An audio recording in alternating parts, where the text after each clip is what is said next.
దేశంలో వివిధ రంగాల్లో అత్యంత శక్తివంతమైన వ్యక్తుల్ని ఇండియన్ ఎక్స్‌ప్రెస్ ప్రతి ఏడాది జాబితా రిలీజ్ చేస్తూ ఉంటుంది. ఈ ఏడాది ఇండియన్ ఎక్స్‌ప్రెస్ 2025 జాబితాలో ఫస్ట్ ప్లేస్లో మళ్ళీ ప్రధాని నరేంద్ర మోదీ వచ్చారు సార్.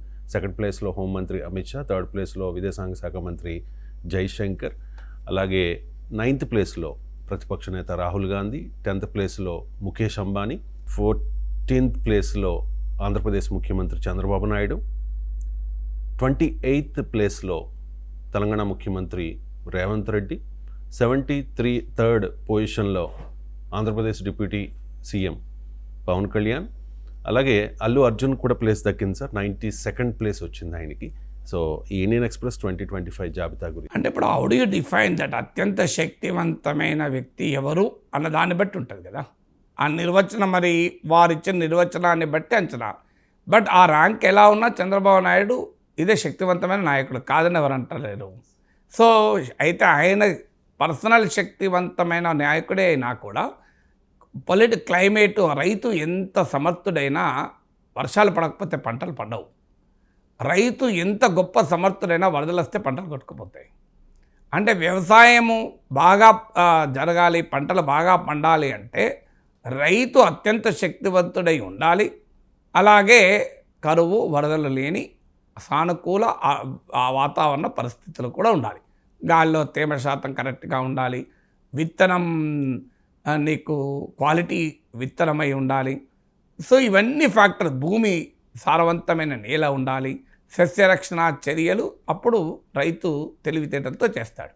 అందువల్ల చంద్రబాబు నాయుడుకు 14th పొజిషన్ వచ్చింది అంటే ఆయన చిన్నవాడు తక్కువవాడని కాదు. సో ఇవన్నీ ఫ్యాక్టర్స్ ఆయనకి ఎంత శక్తివంతుడైనా వర్షాలు కరువులు ఇవన్నీ ఉన్నప్పుడు ఏం చేయలేం కదా. ఇప్పుడు ఇదే చంద్రబాబు నాయుడు 2000 అటల్ బిహారీ వాజ్పేయి ప్రభుత్వం ఉన్నప్పుడు అత్యంత శక్తివంతుడు, యునైటెడ్ ఫ్రంట్ కన్వీనర్గా ఉన్నప్పుడు అత్యంత శక్తివంతుడు. అన్నిటికన్నా చంద్రబాబు నాయుడు పొలిటికల్ హిస్టరీలో ద మోస్ట్ పవర్ఫుల్ ఫేజ్ ఏంటి అంటే NDA 1 ప్రభుత్వం, వాజ్పేయి ప్రభుత్వం తెలుగుదేశం మద్దతుతో అధికారంలో ఉన్నటువంటి period is the most powerful leader. So అందువల్ల హిస్టరీ ఆఫ్ ఇండియాలో వివిధ సందర్భాల్లో చంద్రబాబు నాయుడు జాతీయ రాజకీయాల్ని కూడా ప్రభావితం చేయాలి. నేను చాలాసార్లు చెప్పాను ఇది. జాతీయ రాజకీయాల్ని ప్రభావితం చేసిన ప్రాంతీయ నేతలు చాలా తక్కువగా ఉంటారు.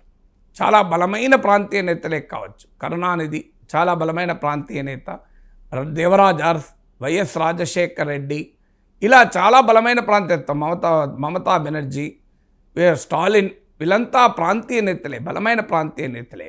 కానీ వీరు జాతీయ రాజకీయాల్ని ప్రభావితం చేసిన ఉదాహరణలు మనకు లేవు, ఎక్కడా లేవు. మీరు గమనించండి.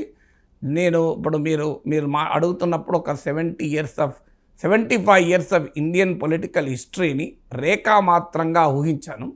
మీకు ఈ 75 ఏళ్ల చరిత్రలో ఏ ప్రాంతీయ నాయకుడు జాతీయ రాజకీయాల్ని చంద్రబాబు నాయుడు ప్రభావితం చేసినంతగా ఎవరు ప్రభావితం చేయలేదు. మీరు గమనించి యునైటెడ్ ఫ్రంట్ పీరియడ్ తీసుకోండి, మీరు వాజ్పేయి NDA పీరియడ్ తీసుకోండి. అఫ్కోర్స్ 2014లో అత్యంత శక్తివంతుడు నెంబర్ 1 పొజిషన్లో ఉన్న నరేంద్ర మోడీ ప్రభావం వల్ల చంద్రబాబు నాయుడు ప్రభావం తగ్గుతుంది కదా. ఇప్పుడు శక్తివంతుడు అనేది నువ్వు అంతకన్నా ఎక్కువ బలవంతుడు తక్కువ బలవంతుడు ఈ రెండు కంపారిజన్లో ఉంటుంది కదా. బలం అనేది మీకు ముఖేష్ అంబానీ పక్కనుంటే 1000 కోట్లు కాదు 10,000 కోట్లు ఉన్నోడు కూడా తక్కువ బలవంతుడే, ఏం చేయలేం కదా. అందువల్ల మోడీ ఫినామినన్ వచ్చాక చంద్రబాబు నాయుడు పవర్ తగ్గింది. అయితే అది కూడా మీరు గమనిస్తే మళ్ళీ 2024లో మళ్ళీ Chandrababu Naidu became powerful man.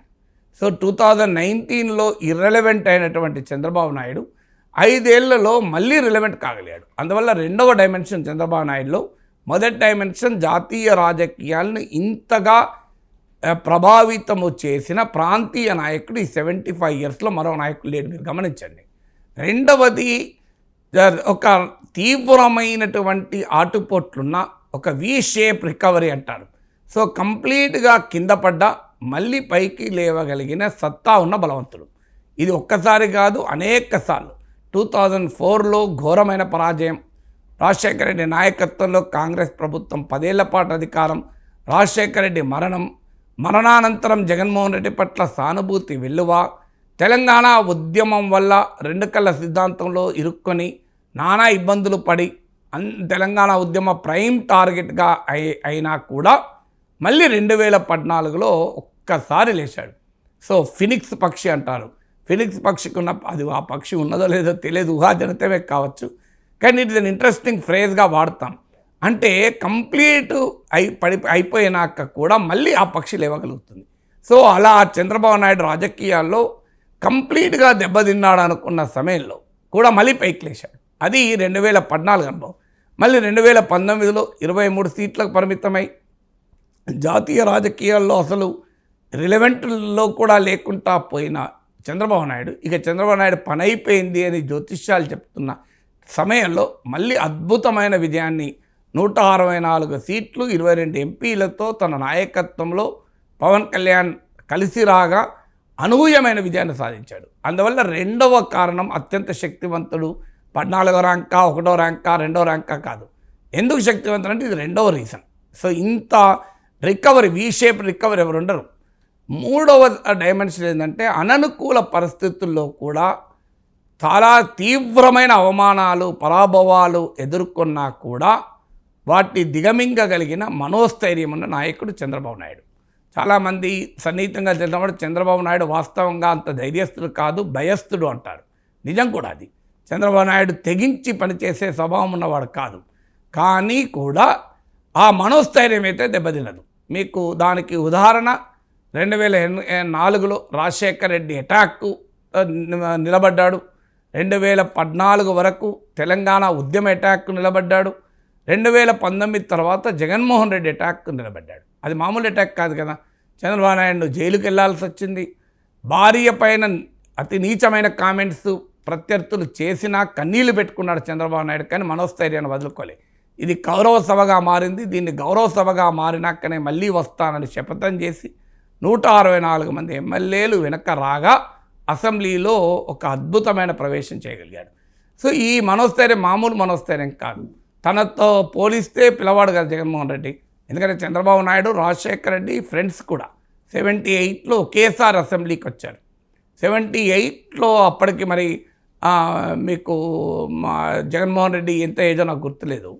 So అలాంటి తన సమకాలీకుని కొడుకు తానను ఇంత అవమానించినా కూడా మనోస్థైర్యం దెబ్బతినకుండా నిలబడ్డాడు. అది మూడవ ప్రత్యేకత, అత్యంత శక్తివంతుడైనది. నాలుగవ ప్రత్యేకత ఏంటంటే ఎకనామిక్ మోడల్. సో ఎవరు విమర్శించినా ఎవరు ఎన్నన్నా అంతర్జాతీయ స్థాయిలో కూడా చంద్రబాబు నాయుడు గురించి మీరు ప్రపంచ బ్యాంక్ ఆఫీస్కి వెళ్ళి చంద్రబాబు నాయుడు పేరు ఎప్పుడు గుర్తుపడతారు, మళ్ళీ ఏ నాయకుని పేరు ఎప్పుడో గుర్తుపడతారు. సో మీకు చంద్రబాబు నాయుడు పేరు IMF ఆఫీస్కి వెళ్ళా గుర్తుపడతారు. సో గ్లోబల్ క్యాపిటల్కు ఈ was the favourite. So Indian క్యాపిటల్కి ఈ వాజ్ ద ఫేవరైట్. మీరు ఇప్పుడు ఈ గవర్నెన్స్ ఉంది. ఇప్పుడు మనకు ఈ UPI సేవలు ఇవన్నీ కామన్ అయ్యాయి, రొటీన్ అయ్యాయి.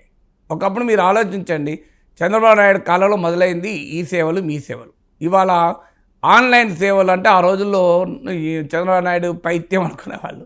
కానీ ఇవాళ ఏమైంది, నిజమైంది కదా. పాపం రాజీవ్ గాంధీ కంప్యూటర్లు ఇంట్రొడ్యూస్ చేసినప్పుడు ఆయన మీద విమర్శ 21వ శతాబ్దం గురించి మాట్లాడుతున్నాడని. కానీ చరిత్ర రాజీవ్ గాంధీ విజన్ కరెక్ట్ అని చెప్పింది కదా.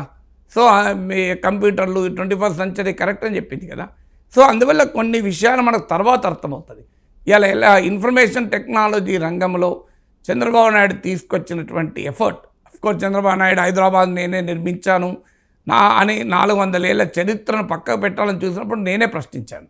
కానీ అదే సమయంలో ఇన్ఫర్మేషన్ టెక్నాలజీ రంగంలో చంద్రబాబు నాయుడు చూపినటువంటి చొరవ మామూలు చొరవ కాదు. అందుకే మనం అహ్మదాబాద్లో ఐటీ లేదు, కలకత్తాలో ఐటీ లేదు. కలకత్తా ఏమైనా బెంగాల్, నేటి బెంగాల్ రేపటి భారతదేశం అన్నారే. మరి నరేంద్ర మోడీ లాంటి శక్తివంతుడైన ముఖ్యమంత్రి ఉన్నా కూడా అహ్మదాబాద్లో ఐటీ ఎందుకు రాలేదు? అందువల్ల డెఫినెట్గా హైదరాబాద్లో ఐటీ రావడానికి చంద్రబాబు నాయుడు వేసిన విత్తనాలే కాదు, ఆయన కాలంలోనే అది వృక్షమైంది. సో అందువల్ల ఆ ఎకనామిక్ రంగంలో కూడా చంద్రబాబు నాయుడు చూపిన చొరవ అత్యంత శక్తివంతమైంది. సో ఆయన పైన విమర్శలు ఉండొచ్చు. నరేంద్ర మోడీ విమర్శించినట్లు మిత్రుల్ని రోజు మార్చుకుంటావు, ఒకరోజు ఒడిలో కూర్చుకుంటూ ఉంటావు, ఒకరోజు మళ్ళీ తీవ్రంగా ఇలాంటివన్నీ ఉండొచ్చు.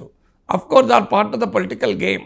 రాజకీయాల్లో సర్వైవ్ కావాలంటే అన్ని రకాల పనులు చేస్తారేమో, బట్ ఆ విమర్శలు ఉన్నావు. కానీ ఆ విమర్శలు ఎవరి మీద లేవు. దేశంలో అన్ని పార్టీలు కూడా మిత్రపక్షాలు మార్చారు, మార్చని పార్టీలు లేవు కదా. సో చంద్రబాబు నాయుడు మీద ఇతరత్రా ఏమన్నా ఆయన contribution to the Indian politics డెఫినెట్గా ఆయన శక్తివంతుల జాబితాలో ఒకరిగా చేర్చింది కదా.